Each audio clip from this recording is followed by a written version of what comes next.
welcome to Sports Counsel, your playbook for all things sports. I am your host Matt, and I am here with G and Bryant for this episode of the show. The start of the season hasn't been kind to many fantasy managers, and there are several teams that have started the season with a losing record.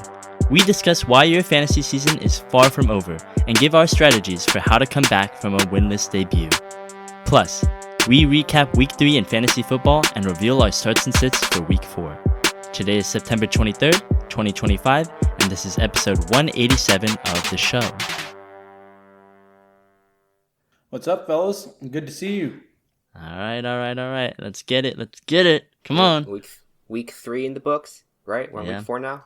It's flying by, man. Dude, this is like my first week that I've been able to watch football, and I feel like I'm like 2 weeks behind everyone else right now. But it is what it is. It's pretty crazy. A quarter of the season is over already, so or about to be over. So yeah. That's not cool, man. Not cool. Just the party just started. Yeah. Now I gotta wake up at 6:30 to watch my team play too, man. What the fuck? You mean your team? Are we saying this again? You are not a Steelers fan anymore, G. Yeah, but I'm obligated to watch the game for my podcasting, analysis. I need to be able to watch every game. You're saying it's like market research or something, like, Yeah, like if I'm not watching every game, how can I give you accurate, top tier starts and sits?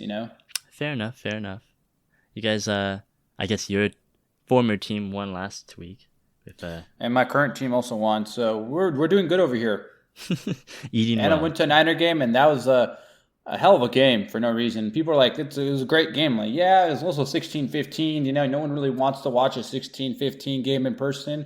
It was but at really least good, it was though. It was really good. That's the thing. It came out on the good side of the 16-15. Obviously all my friends are Niner fans. So if the Niners would have lost, that would have probably ruined our day. All our vibes, everything going on would have been ruined. Well, glad you saw a win then. I mean, and we face your new team next week, so looks like we're back on the menu. Maybe should have been at this one instead, but I don't want to be the only Jags fan in the crowd.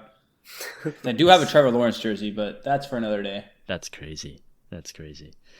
All right, this is Sports Counsel. We are going to be talking a lot about fantasy football for this episode, but before we get started, G, where can the people find Sports Counsel? Oh, I would love to tell the people where they can find us. So we're on all your major social media platforms. I'm talking Twitter, or X, Instagram, and Threads, TikTok, and Facebook.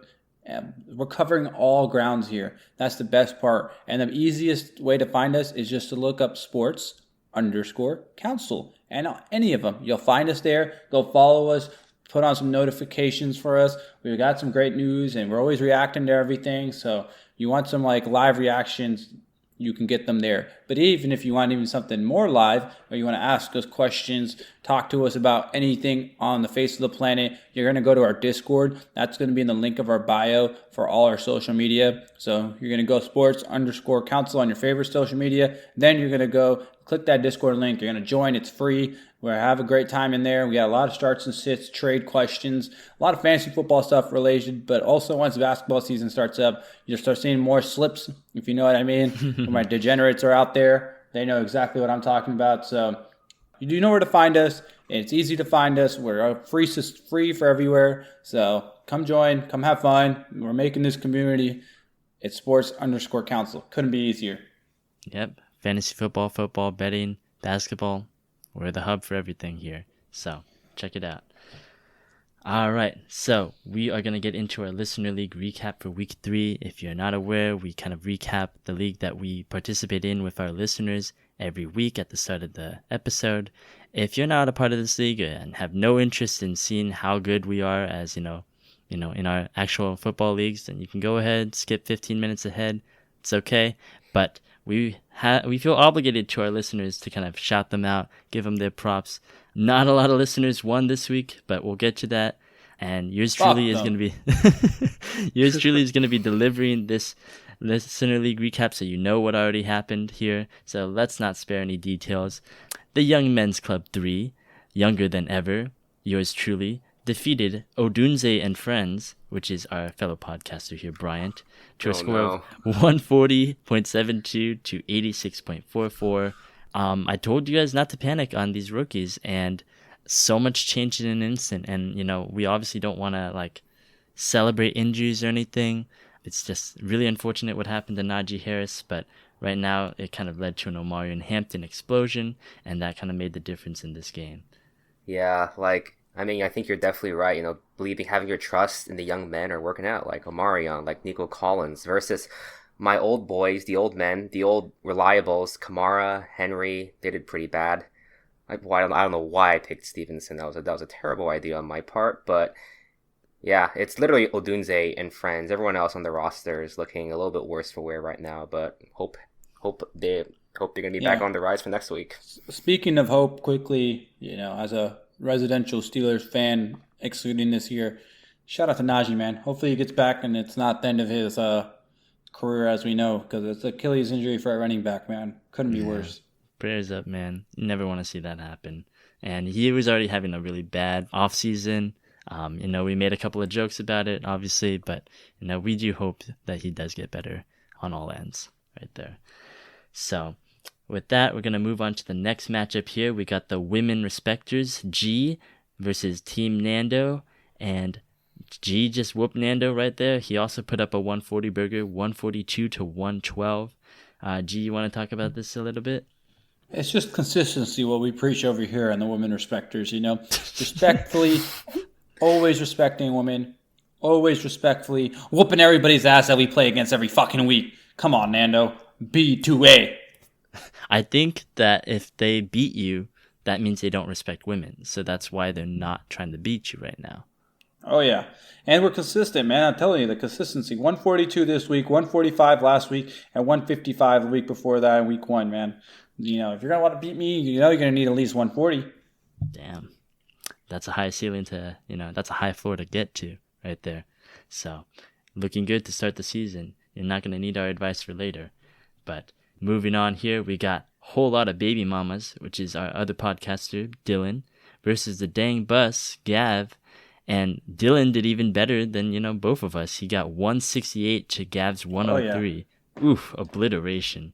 He sent Gav to the Dang Bus. Yeah, man. 35 points from the Vikings defense is going to be a winner, pretty much. If you can get... And Gav, he got 15 from his own defense, but he got outscored by 20, which is ridiculous on defense. So that's insane, honestly. Yeah, I don't even know what to say, man. Shout out to Dylan and all his baby mamas. It'll help for the Young Ho. He was doing it for Young Ho this week. And now he's back, so I guess it worked, right? Yeah. All right, now we're going to go on to 2 listeners here. We got Celtics, which is one of our new listeners, D Romeo 7, and he defeated Fourth Down Syndrome by Chamar. Lovely name. 140 to 199. You can't crack 100, Jamar? That's not good. That's not good at all. Yeah, this is one of our uglier matchups. I mean, yeah, that's just I don't even know what to tell you. Janty is one of the rookies that did not break out. Honestly, I looked at that game, guys. He is not getting any kind of help anywhere from his offensive line. I think I saw that he broke one of the most tackles, like second most in broken tackles behind JT, and yet he's like getting 63 yards total in that offense. Yeah, I think he has like more yards after contact than before. Yeah, I think that's probably the stat you're looking at there. So he's just getting obliterated out there. And it doesn't help. Like we always talk about game script when we do our starts and sits, which we'll probably maybe bring up again later. But it's just like every game is a negative game script for these guys. You know what I mean? They're just behind. And it's Marcus Mariota, for God's sake, bro. Come on. They got demolished, and there was a lot of garbage time this week. So very hard for Janty to get going there. But it's not looking good to start. Unfortunate for Jamar. And then, surprisingly enough, he would have beaten these other 2 teams right here with his 99.3 because we had a real shit off. Because Josh O, or Decker99, who's been our top scorer for the last 2 weeks, he barely won to keep himself at 3-0, but he did it to a score of 99 to 95 against J-Rock's E-Kittens, which is another new listener of ours. And yeah, he won by the skin of his teeth. They both scored under 100 points. Not worth talking about this one, but I do want to mention that even though somehow he had negative 4 points from the Ravens defense, The other guy had James Conner, who was hurt. So this is just, bad all around. No use talking about it. Some of the biggest duds of the week, like Deebo Samuel, T. Higgins, Jerry Jeudy. Just all around not good. Well, yeah, absolute pass shit mid-off. It's a shit off, like you said. We might need a new terminology when you play a double flex league and you still neither person gets 100. Yeah. Like, that's impressively bad. We need a soundboard. We got the toilet bowl. We got the sewer bowl. Maybe this will be so. And I'd be part of it. I'm a proud member of the sewer bowl. I think I got even lower. That's fair. That actually is true. You got 85. 86. Jeez. Abysmal. Unrelated, but I had a guy in one of my leagues score 62. Did he have Were they starting injured people player? or suspended? And I guess by the start of the week, they had a good lineup. Like, I can't really pull it up off the top of my head, but 62 points. Yeah, that's just It'll tough, happen, man. Honestly. Yeah. And then we take us to the last matchup of the week. It is Mitty Whoop'em, and he's whooping them because he destroyed Team Trash Garbage Shit Show, which is Ugly Kid, our resident listener, McYoungboy, not having a great season. We talked about this earlier. He only scored 100 points to Mitty's 186, which is the highest out of every single person right now. McYoungboy, it's tough to see. He's in the absolute garbage shit show right now. I can't put a spin on it at this point. Yeah, and unfortunately, not to rain on your parade here, Bryant, I guess it's already not a parade, but he beat him by more points than you scored. Isn't that a fun fact for today? That's a very fun fact. Hey, but you at least have 11th place over Trash Garbage Shit Show because you are both 0-3, but you scored, I believe, the fourth most right now. I think I'm 6 right now. I was at like 3rd, I think, coming into this week. So yeah, it just hasn't been a good matchups, kind of ending up in the 0-3 position. That's something we'll talk about pretty soon here, what to do when you're 0-3, because yeah, you can have bad matchups, or your team can just totally suck. So there's different ways to look at the 0-3. Yeah. So just a quick look at the standings. I'm just going to quickly gloss over most of it because most of us are 2-1 or 1-2. But the 2 3-0 teams are G and Decker 99. The 2 0-3 teams are Bryant and Ugly Kid / McYoungboy. A lot of disparity right now. A lot of disparity in this league. For you guys. Don't act so cocky. We don't know yet. Yeah, this is literally how I lose. This is my game this week. By the way, Mitty, just want to put it on everyone's radar, has the number 1 running back right now in JT and the number 1 wide receiver in Puka. He might be a little bit more scary than we thought. So you gotta not stay scared with of him. I ain't scared of him. Mitty whoop him. Well, Mitty did whoop everybody, and he got the highest score, so this is the first time he'll be doing the Listen League topic of the week, and he chose the biggest bust of the 2015 to 2020 NFL drafts.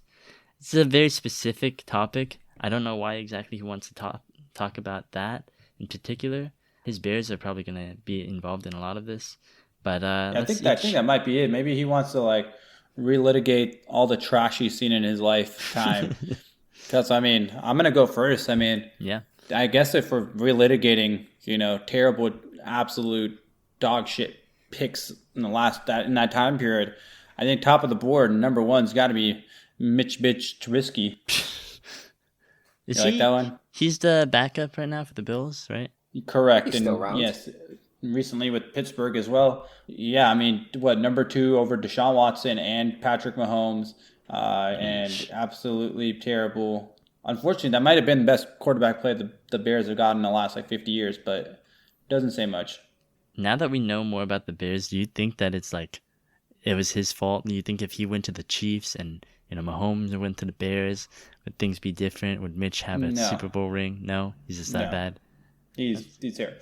I've seen him play after that as well. He played, like I said, a whole year in Pittsburgh, and that shit was awful. Oh, that's true. Saw him play for a team. That's sad. Lovely. You got the Kenny Pickett versus Trubisky season. That's a great one. I don't know how you're still a Steelers fan. Gee. Yeah, I'm not sure either, but at least they're not drafting Mitchell Trubisky second. Just overall, I don't know if it can get worse. For what you passed up on, what you got, and the draft capital you use is like, I think it's got to be the worst one, right? Well, I'll give my own nomination here, and it's in the exact same draft because, I mean, the Niners, they did the exact same thing. They didn't pass up on Mitchell Trubisky, but well, they technically did. They were the ones who traded down, but then they also passed over Deshaun Watson and Patrick Mahomes and drafted one Solomon Thomas, a defensive tackle out of Stanford, who terrorized Mitch Trubisky for one bowl game, rose up draft boards, and then because John Lynch, I think, shared a class with him at Stanford. I don't know, John, why are you still in school? Maybe it's because you needed to get some more education before you drafted this guy, because that was a terrible start to the Kyle Shanahan era, and drafting a guy third overall like that. And if we just drafted Patrick Mahomes, we probably would have had 2 Super Bowls right now, because by default we wouldn't be losing them to Patrick Mahomes. Stop, man! Don't say that. It hurts. No, we lost Bosa. Oh yeah, it's true. Yeah, it's like, I don't know how the Niners are 3-0, but now we lost Bosa. So there goes another season, the most injured team in the league. So that's a blast from the past. Funny. It is funny though that Mitty picked 2020 as a cutoff and not 2021, because it does avoid honestly the worst draft pick of my lifetime. But what was that, Mr. Kenny? Your boy Trey. Oh, Trey. Oh, Sure, Trey. Yeah. I feel like we don't talk about it as much because they made like a couple championships after that. But I mean, we could have had Micah Parsons. I think the pick that we traded away was Micah Parsons at the end. So Jesus Christ, that's terrible. I try not to think about it. Yeah, I wouldn't think about that portion of it either. Yeah, Purdy did a lot of damage control for the Niners front office there, so bless his soul. All right. Now for my pick here, I'm going to go as a name for the blast from the past, the 2016 draft. And this guy wasn't a first round pick, but have any of you guys heard the name Christian Hackenberg before? Oh my God! Yeah, you know this story. For those who don't know, Christian Hackenberg, he was from the high school. He was a 5-star pick. He went to Penn State. Did great things with Allen Robinson. And then, of course, when it was come time for draft, of course, anyone but the Jets. Of course, the Jets, they draft him in the second round there. And because, like the Bears, the Jets are a cursed franchise. Christian Hackenberg, for some reason, I don't know why I remember him, mostly because he has a very square head. I don't know. That was memorable. But I remember back then, I thought, this guy probably isn't going to be good. He had a really big arm, but he just had such terrible accuracy issues. And the biggest thing about Hackenberg is that he never even saw the field, not for a single play. I think he probably just sat on the sidelines the entire time. And he was so bad that he was benched for the likes of Geno Smith when he was still bad, Bryce Petty, Josh McCown, old names, quarterbacks that are way past their prime, weren't good, and they were still playing those guys over the likes of Christian Hackenberg because he was so bad. And he drifted around teams, ended up in, think, XFL or AAFL league, and then he still did bad. He was still throwing picks every game there. He got passed over by the likes of Zach Mettenberger, and then Johnny Manziel, I think, ended his poor QB career by taking over the reins as QB there. So this is a guy who was drafted, yes, in the second round, but by the Jets, never got to see the field once in his NFL career, and even when he was playing in a whole different league, was still getting passed over by guys who were straight up busts from the previous yesteryears too. So a name that many people probably won't remember, but stuck with me here because this is a guy, I just didn't see any action despite all of his I think praise. It's so funny that you brought up his XFL and AFL and CFL stats and this and that. Like, you got to be really bad to not only be bad in the NFL, but then take it to the other leagues. I remember that dude was not So bad. accurate. And the thing is, when you're in college and you're not accurate, the windows don't get better in the NFL. So if you're inaccurate in the college, it's already like a red flag. The only person who's ever gotten better was Josh Allen. And now everybody thinks they can get the next Josh Allen. Josh Allen ruined NFL scouting. Because then that's how we drafted Trey Lance, right? Because he was supposed to be like a Josh Allen, but he just never got it together. So yeah. Everyone wants guys who have the big arms and throw the ball way downfield, but accuracy is equally important because you gotta be able to catch the dang pigskin. So it's a blast from the past, man. Next time we should just start naming random quarterbacks because Bryce Petty, Josh McCown, that's ridiculously deep cut right there. 10 years ago, random shit. Yeah, right there. Damn. That was an interesting topic, though, to say the least, huh? Yeah. Mitty, Very interesting. Very interesting. I think you could do better though, man. As your cousin, I'm going to challenge you to do better with these topics if you happen to be the higher scorer again. You got to make sure that doesn't happen then, G. Yeah, I mean, I'm not going to not be the highest scorer every week now, but, that's for later. All right, that was our Listener League recap. Hope you guys enjoyed that. And we are going to be moving on now to kind of helping out some of our more misfortunate teams, let's say. Like, as we said before, Bryant, McYoungboy, they're 0-3. There's a lot of teams right now that are 0-3 or 1-2. They're feeling pretty down about their roster because not only, let's say that you are losing right now, but now there was a lot of injuries in week 3, right? We had James Conner go down, CeeDee Lamb, Najee Harris. I don't know how many people are starting him, but there's just a lot of injuries right now to deal with. Kittle, Worthy. It's just been piling up recently. And if you're 0-3 and you're kind of like a first-time fantasy manager, you're feeling pretty down, I'd say. Like, things look really bleak, and you're seeing all these teams doing so well, and you're like not scoring anything, or you're just getting unlucky, right? And I think this is the apex right here. Like, if you're very new to fantasy football and you're kind of like 0-3 and you've been doing everything right now, you kind of want to feel like you want to give up right now. And let me tell you, the first thing that we want to do in terms of advice, do not give up. Even if you're having a losing record, even though, everything's going wrong for you, players are injured, and it feels just like a lot of work just to go and lose, right? There's been so many different times I've seen over the past couple of years, every time I've been in fantasy football, where a losing team manages to come all the way back and make the playoffs just because they kept trying, just because they kept getting into it, right?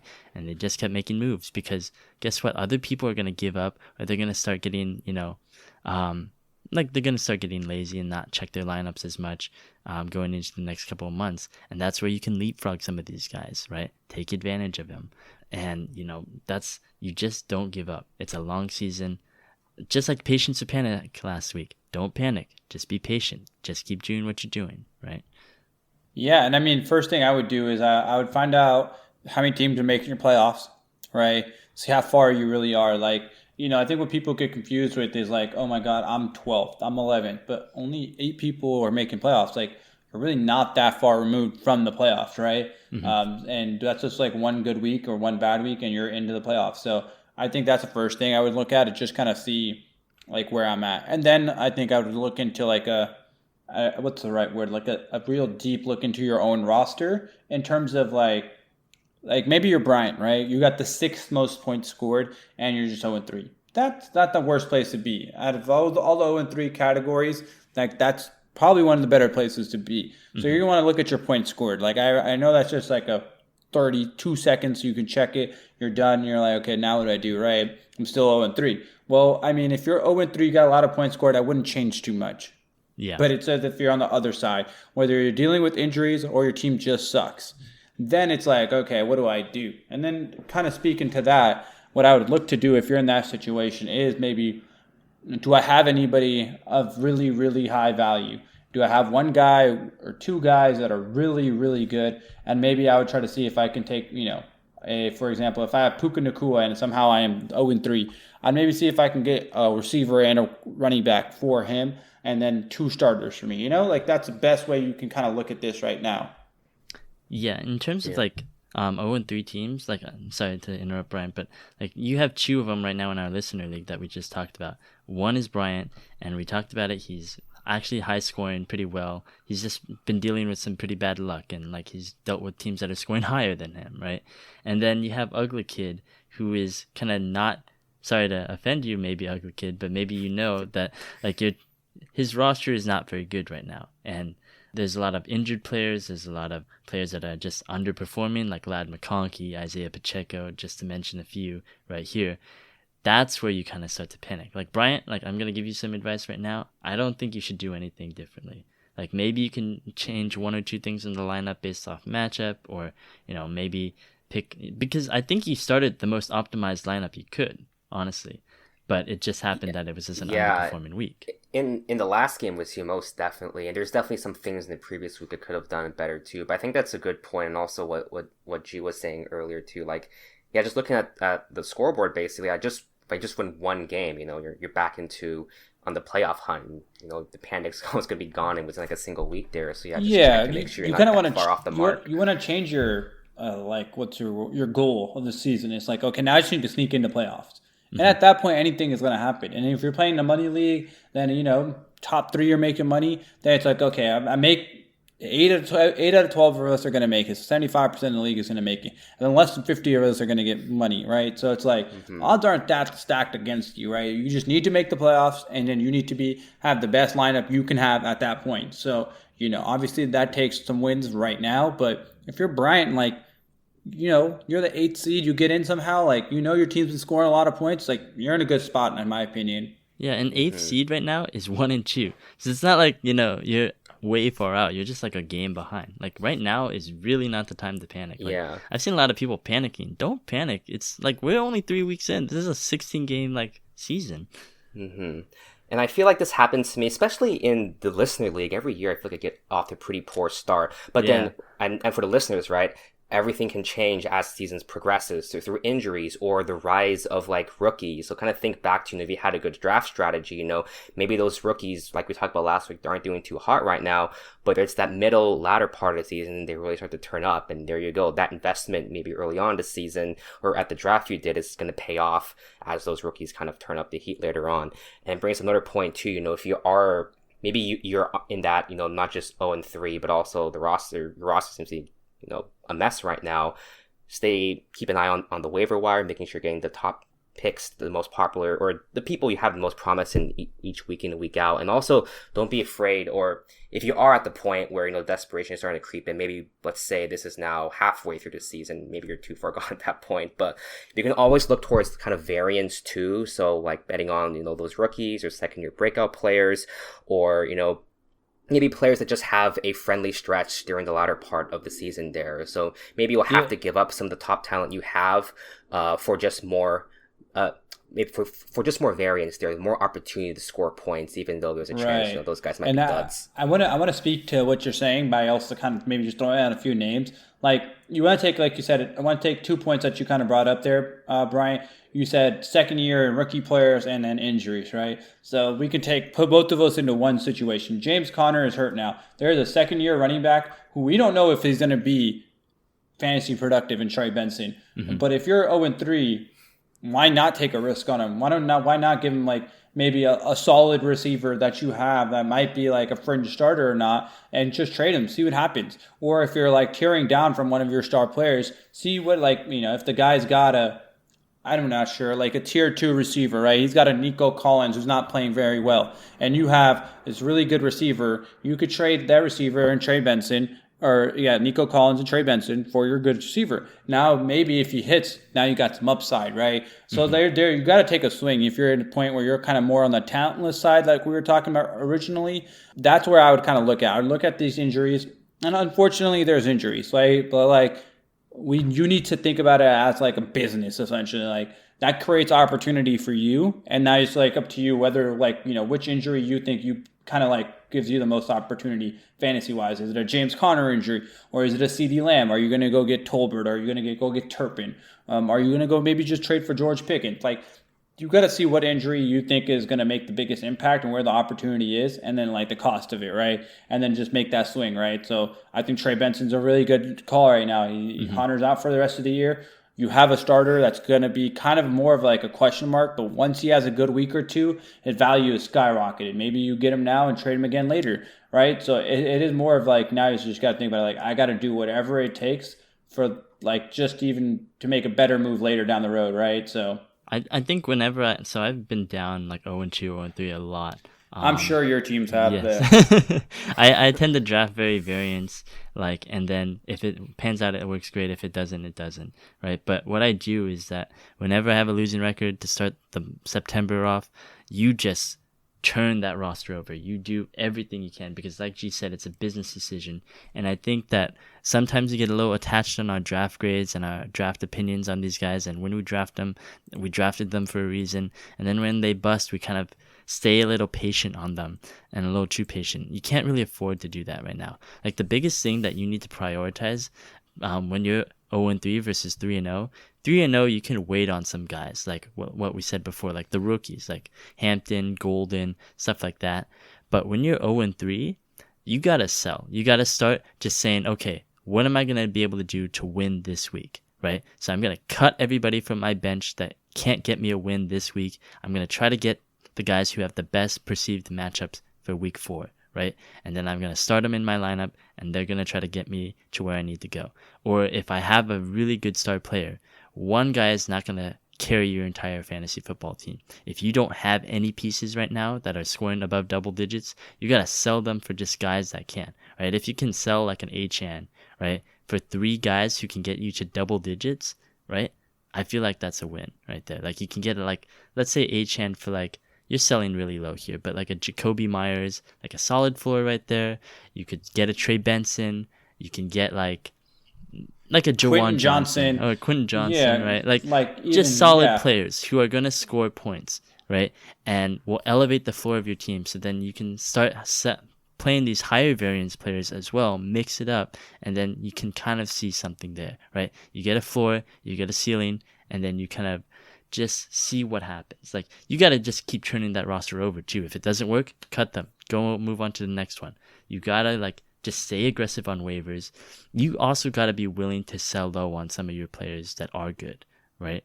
You need to chase wins, and people will know that and they'll try to take advantage of you. Try not to lean into it too much, but I would sell low on some of these guys. Like right now, McYoungboy, he's got Rashee Rice.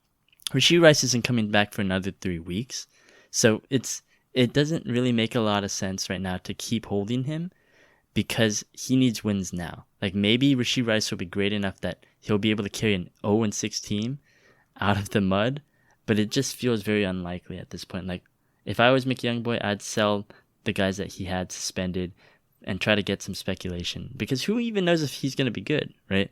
So that's the kind of things that I would like look at right now is just like selling the players that you think are good and be good later. Try to sell them for something now because you need to stack wins now. Yeah, I mean, I totally agree with you. I think that's like a perfect example with Rashee Rice. You know, you got to get rid of those type of guys, and I think we're going to look at I guess you could say, a real life example of a 0-3 team that we're going to help. Is that correct? So we did get some responses from our threads. We asked to see some 0-3 fantasy football teams, and there is one that got sent in, which means, you know, he is very sad right now. So right now he has Jaden Daniels, who's hurt right now, so that's understandable. Russell Wilson is his starter, which I have to say, get rid of immediately, right? Ashton Janty, Kenneth Walker, Zay Flowers, Quentin Johnson, Jawan Johnson, Brock Bowers, Fairbairn, Vikings D, and then he's got a bunch of backups here. Corum, Brian Robinson, Worthy, Kirk, Jawan Jennings, and Booty, right? I mean, the first thing I'd say is that it's not the worst roster in the world, right? So I'd stay patient on a couple of these guys. But the second thing I'd say is, God, honestly, I think you need to start looking at Bowers and selling Bowers. I think that would be the one that I'd target the most right now. Like, I think in terms of quarterback, you're going to be fine. I think running back, you need a little bit of help because you only have handcuffs right now. And Janty is not going to help you right now. Bowers isn't really going to help you right now. So I'd try to sell, because you already have Jawan Johnson. So if you can sell Bowers for a couple of pieces, then maybe you could start getting the ball rolling on some more reliable starters. I was actually looking at your roster for the first time, and my first reaction was, wait, this really isn't that bad, honestly. I think we're all kind of in agreement. This roster there's a lot of pieces you have to work with there, like basics, smaller things, like definitely not Russell Wilson. I think a lot of it, and also can depend on, you know, what kind of league you're into. Is it a 10-man, is it a 12-man team? What type of players are there on the waiver wire for you to kind of take a look at too? But I would also agree, you know, you have Juwan and Brock Bowers right now. Of course, Juwan's doing better in fantasy right now than Brock Bowers, you know, is a very high rated draft pick coming in there. But you can definitely look to sell off one of them. I would agree too for Brock, see if any other team in the league can bite that and get more pieces. Yeah, I would even look at maybe thinking about trading Jawan. You know, he's been playing really well, but you know, if you can get a different positional starter, maybe at the wide receiver position, They definitely have more upside. Like a good tight end gets you 10 to 15, a good receiver will get you 15 to 20, right? So that's just kind of the big difference there. So I look at the kind of like the bench. You got Worthy coming back. He'll probably be a starter for you. I would want to keep Bowers if like, things are kind of working out, but you do have 2 Raiders, which I don't know. Maybe you're from Las Vegas or Oakland or something like that. Or maybe you're just high when you did the draft, but I don't think that was probably the wisest decision there.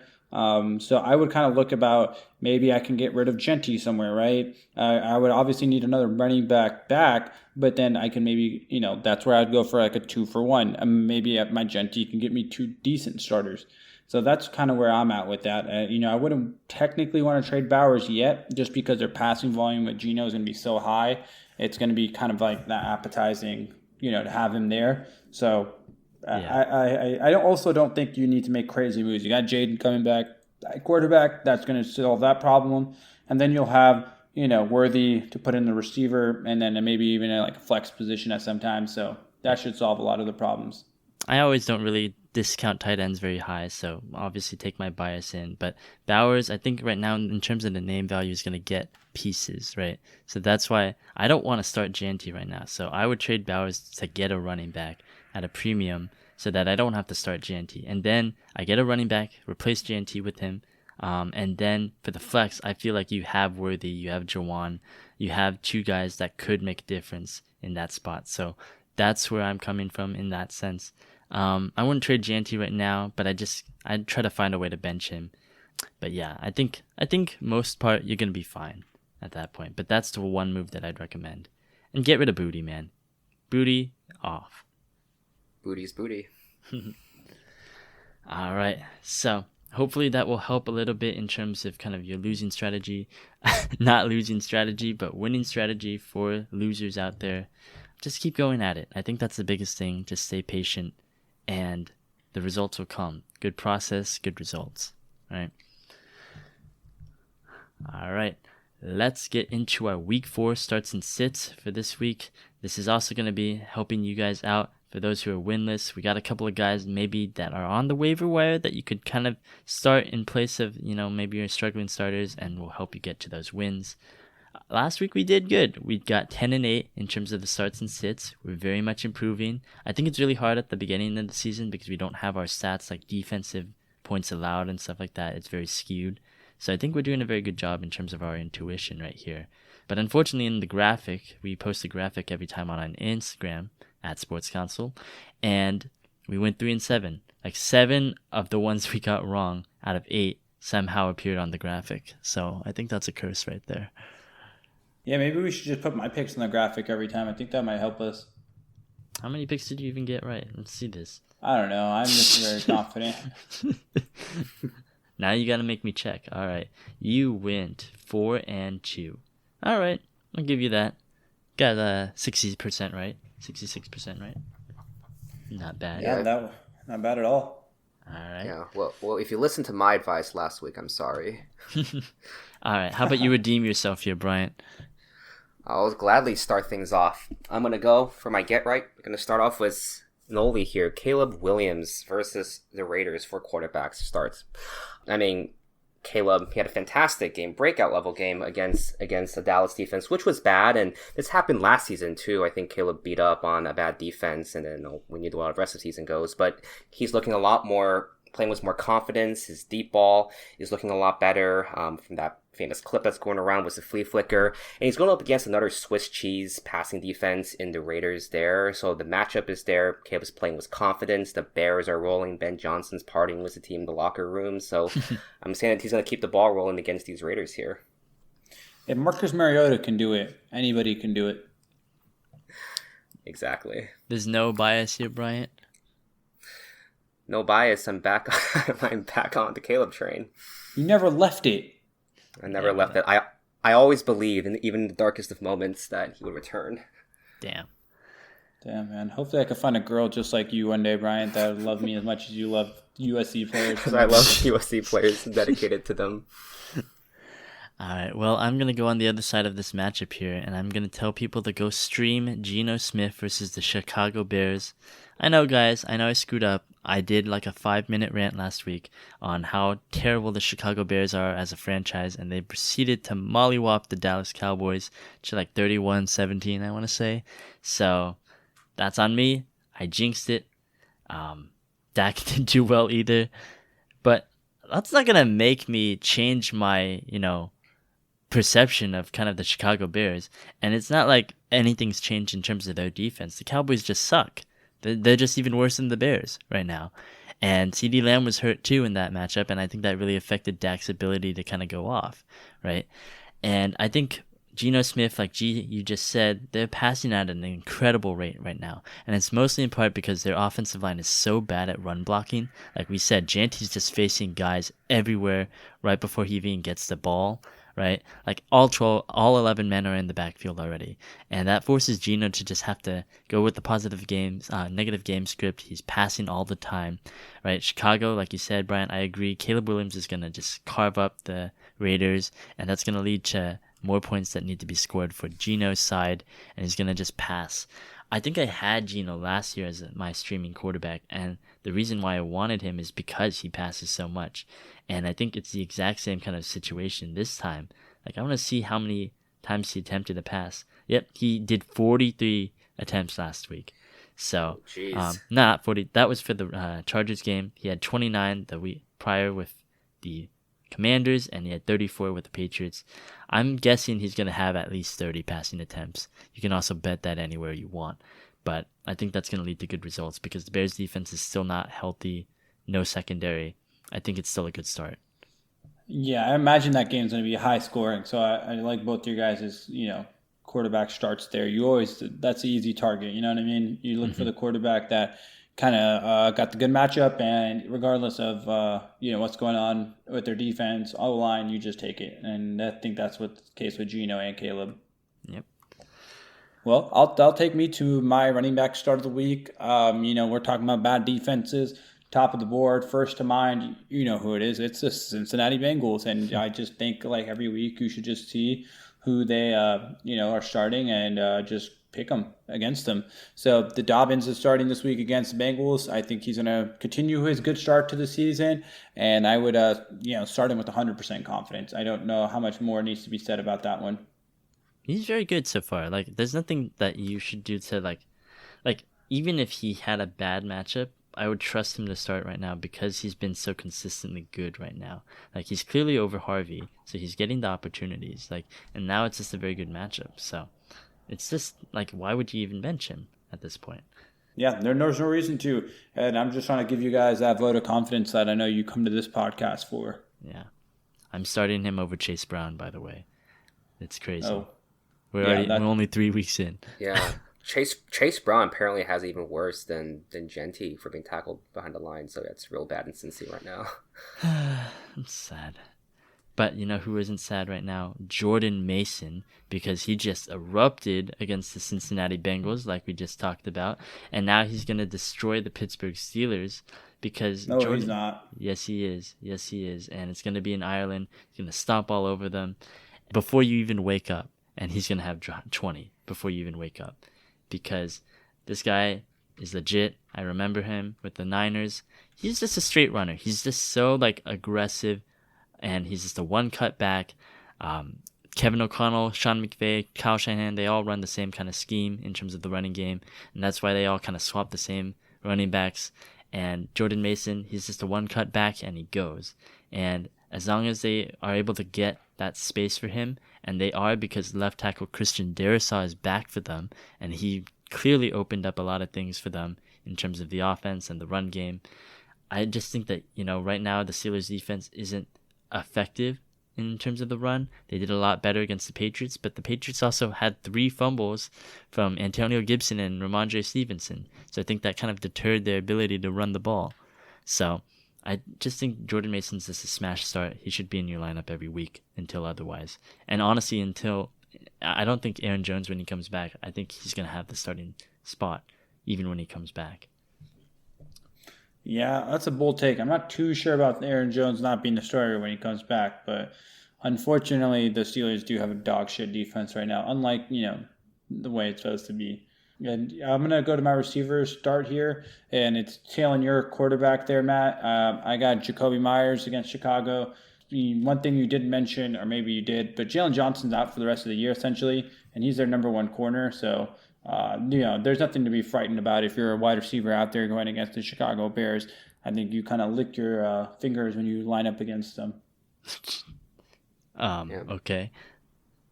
Shout out to Trey Tucker, too. That guy had a crazy game, so... I'm not sure how long that's going to last, though. There's one of those guys, classic blow-up games and exactly. then never do anything again. if you listen to this before waivers, I am not betting on Trey Tucker. You can quote me on that. We'll see what happens. Yeah, but two guys I am betting on this next week. It's going to be Quentin Johnson versus the Giants, Matthew Golden versus the Cowboys. Just quickly cover Quentin Johnson here for a second. Giants are right now in the bottom of passing defense right now. I know it doesn't mean much 3 weeks in, but Quentin Johnson has just been fantasy gold right now. And it's super weird that Quentin Johnson and Keenan Allen are the two receivers you want to own right now in this Chargers offense, and not the second round pick, Ladd McConkey. I don't know what's going on. Herbert's is spreading the ball a lot, and now that Quentin Johnson looks like he has hands, he's giving him opportunities, and he's just making the most of it. Who knows how long the train will last, but I'm going to stick to it right now. If I'm not mistaken, he has a touchdown every week so far, right? That's crazy. Is he going to be like the Raheem Mostert of wide receivers this year?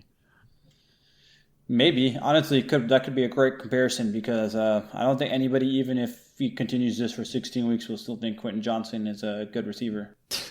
He's actually he's getting 5, 3, 6. He's doing well.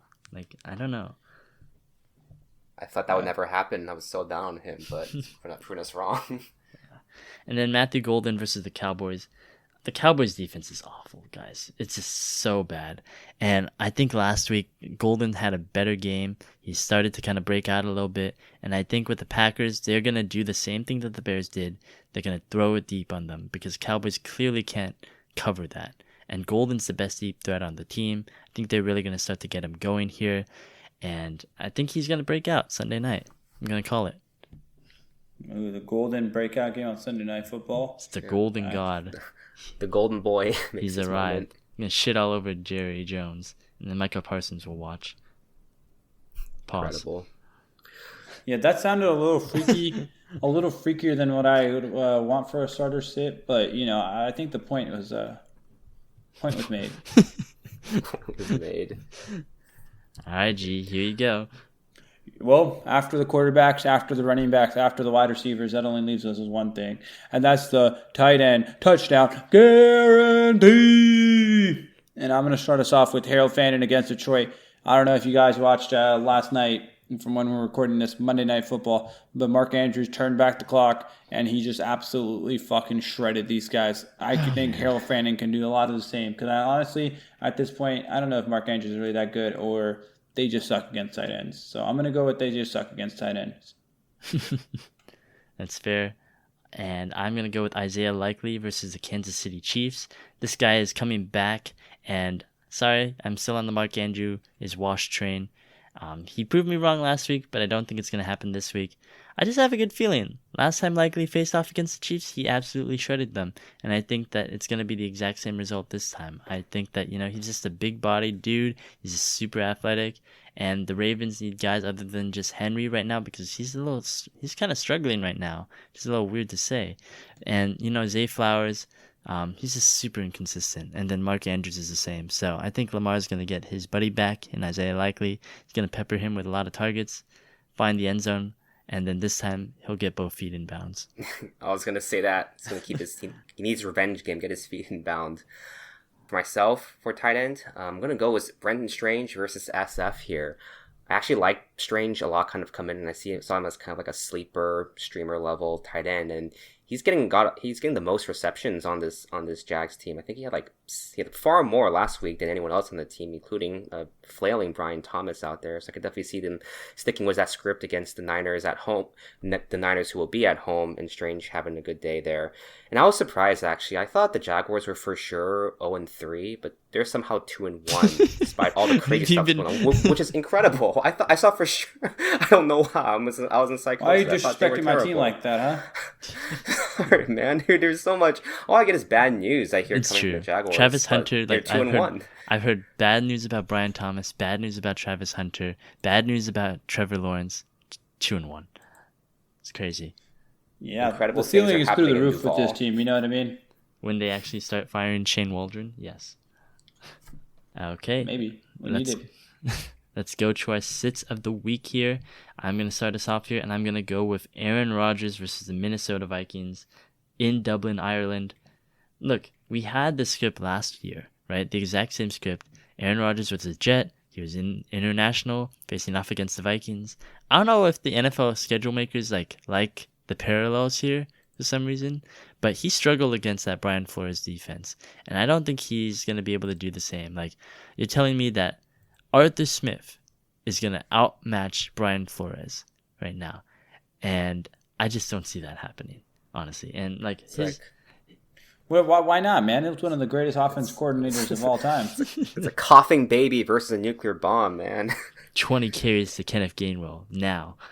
But no, it's very inconsistent right now. I saw the Pittsburgh game for the first time last week. I don't know what's going on with them. It's just very inconsistent. It's a lot of deep shots. Aaron Rodgers is yelling at his guys to find the place. It just doesn't seem like they're totally in sync right now. And I don't think that's something you want to do against a team that just scored 3 defensive touchdowns. I just think the Vikings are really good as a defense, and they're just going to keep the good times rolling because the Steelers aren't effective enough as an offense. I also hope for your guys' fantasy sakes, you're not really debating whether you're going to start Aaron Rodgers or not this week in your fantasy football leagues. I hope you're past that point. Gav is starting him against me this week, and now that I said he's a sit, he's just going to go 2012 Aaron Rodgers. Yes, this is wonderful. No. Let's go. I'm taking a risk here. I'm going to take a risk here. I'm going to put my nuts on the table with my sit of the week for quarterback. I'm going to take usually the number 1 or 2 quarterback in fantasy, and I'm going to tell you to sit him. Sit your expectations for him. It's Lamar against the Chiefs. Wow. I mean, if you guys know anything about Lamar and when he plays the Chiefs, it's quite a bit of a matchup. But it's just that I think this week and most of the Chiefs games are going to be slow scoring, and they're not going to be the most fantasy productive games. And that goes for usually both sides of the ball. For example, if you take the Giants from last week, they were almost unstoppable on offense against the Cowboys. They go to the Giants and they look like absolute shit. So I think that's just kind of the case when you've got the team like the Chiefs that are just that good on defense. And it's a big game. It's a big spot. You just came off this heartbreaker that you played against Monday Night Football against the Lions. So I just think this is I would temper my expectations game. Okay. I felt like he had a bad game this Monday night. He was struggling. It looked like he was struggling. And then I look at the thing. He was frustrated and fluttered. A lot of the times, you see, Lamar not plays as well. It's totally fine. But I thought this week he was really just kind of it was very visible, like you were saying. Yeah. Maybe he just doesn't like Henry fumbling the game away every week.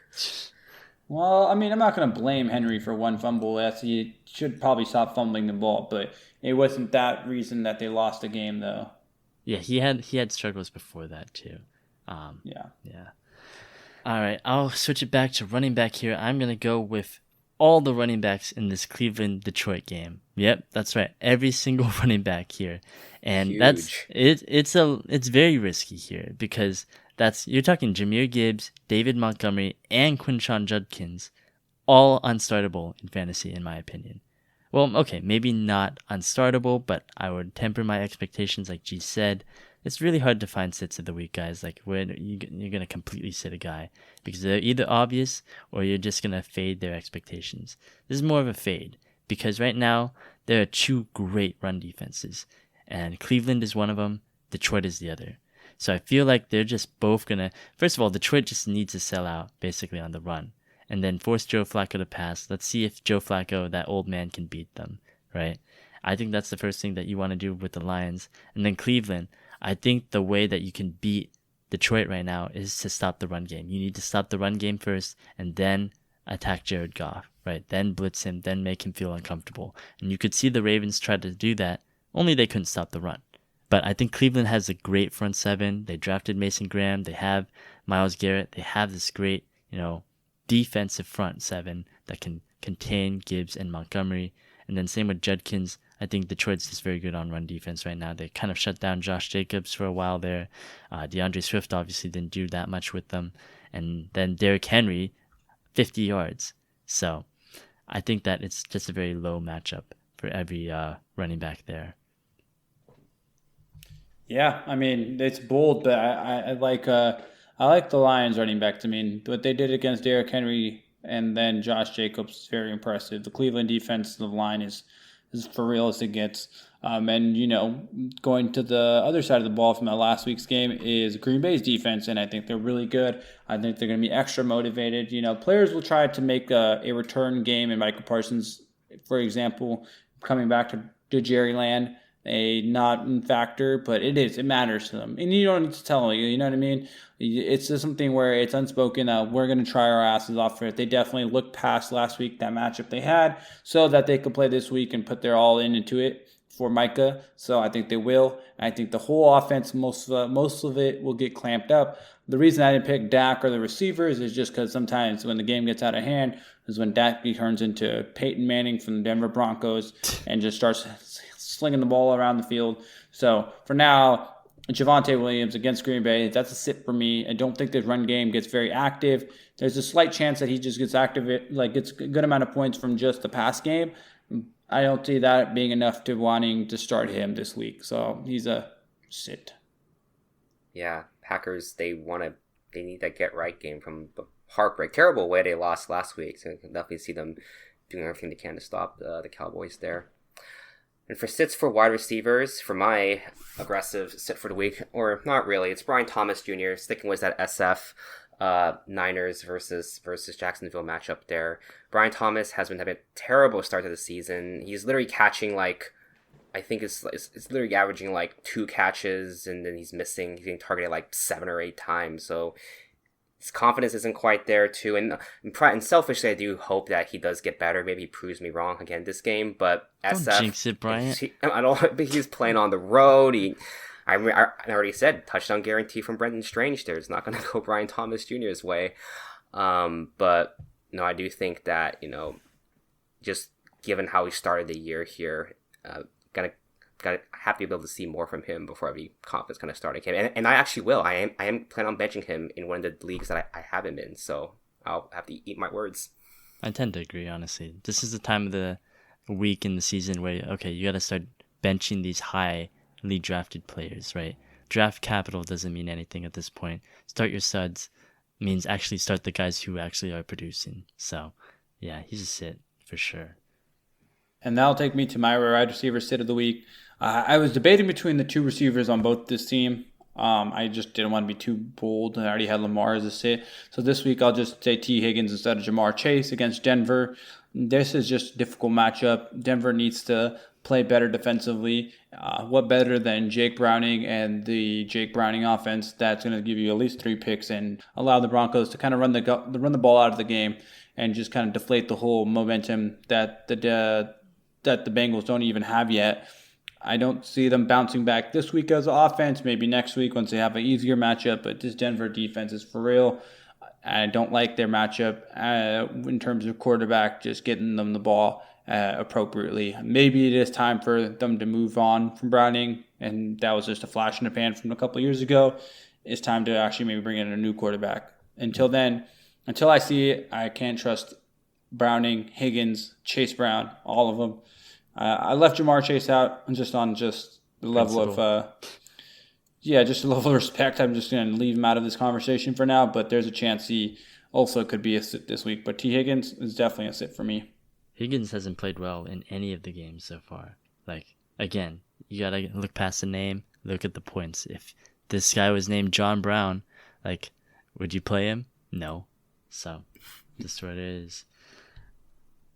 Yeah, that's a great point. Not sure why you decided to pick John Brown to disrespect, but Hey man, it's just a standard name. I forgot there was a whole John Brown, like that's a wide Go receiver while we're figure. doing our wide receiver sits. he's gonna get so mad and he's gonna score points for if he's on a team right now. He's on I a don't think team. so. Yeah. It's crazy.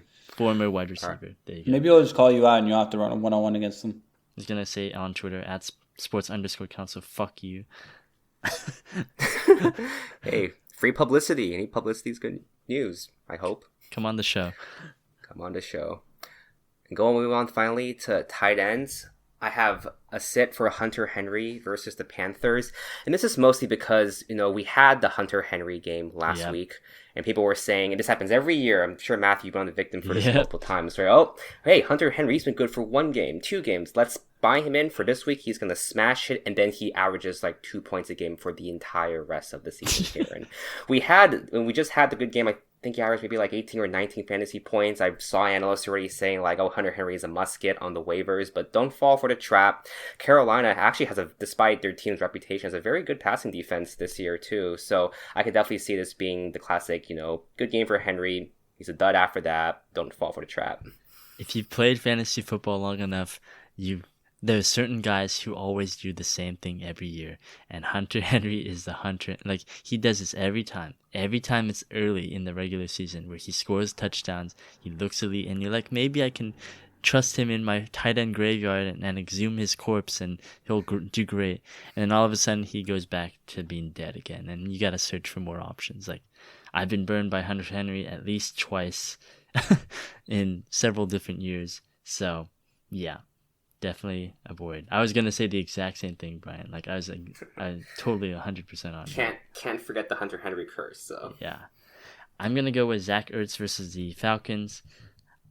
I'll admit it's a little bit of a vibes based kind of thing with me. I feel like Zach Ertz is doing really well to start the season, and I feel like that's just gonna change. Like, sometimes things just don't stay consistent, and I feel like Zach Ertz is one of those guys. He already didn't do super well against the Raiders with the quarterback change, but Atlanta, surprisingly, is allowing a lot less points per game to tight ends than every other team right now. Like, the second lowest point percentage right now is the Bills with 7 points allowed. And then the Falcons only allowed 3 total points to tight ends out of the entire season. So that means an average of 1 point per game. So, you gotta go with those stats right there. I don't know what Atlanta's doing right. It's like, that's the only thing they're doing right, it seems. But, Just like cook us out with everybody else, please. Yeah. And then Zach Ertz is going to go off for like 2 touchdowns, 100 yards, rush for another one. Incredible. I do have to correct myself. I just looked it up. I said Hunter Henry got maybe 18, 19 points last game. No, he got 29 points, I think, in PPR. So, don't fall for those shiny numbers. 1 point next week. Definitely. Exactly. I don't even hate the guy. It's always likely. It's always likely with these Yeah. Patriots. Who knows what the hell is going to happen? Exactly. All right, that was your starts and sits for week 4. If you want to see the full list of our starts and sits for every single player in every single matchup, go to our social media pages, sports_counsel on Twitter and on Threads, and you'll see them all there. And you can go to our Discord, reach out, let us know if you have your own personalized starts and sits questions. All of our analysts are online, and we will advise you on who to choose out of your own rosters and lineups. So go ahead, sports_counsel, follow along, and reach out if you have any questions. All right, that is going to do it for today's show. Once again, find us on Spotify, iTunes, Amazon Music, YouTube, wherever you get your podcasts from. We are everywhere on every single platform. By the way, we introduced timestamps, so now you can kind of skip to the segment that you actually really want to see, and you'll be able to just go right into it. Like, if you just want to hear the starts and sits, we're right there. Just hit that timestamp, and you can put it on. We just added that feature. It's just really useful, I think, for everybody who's just really into fantasy football. Just give me the starts and sits. We got you. So, but if you really love us and you appreciate us, you'll listen to everything that we have to say. Exactly. We put an hour in these podcasts every week for you guys. Please just listen to us talk about fantasy draft bus, every 10 minutes or whatever. But yeah. You'll be all right. I want to see a timestamp specifically for Hunter Henry slander. So do it right, AI. I'll put it in there. All right. Okay, that is gonna do it, guys. Thank you so much. Let us know. See you guys. Good luck. Don't go winless.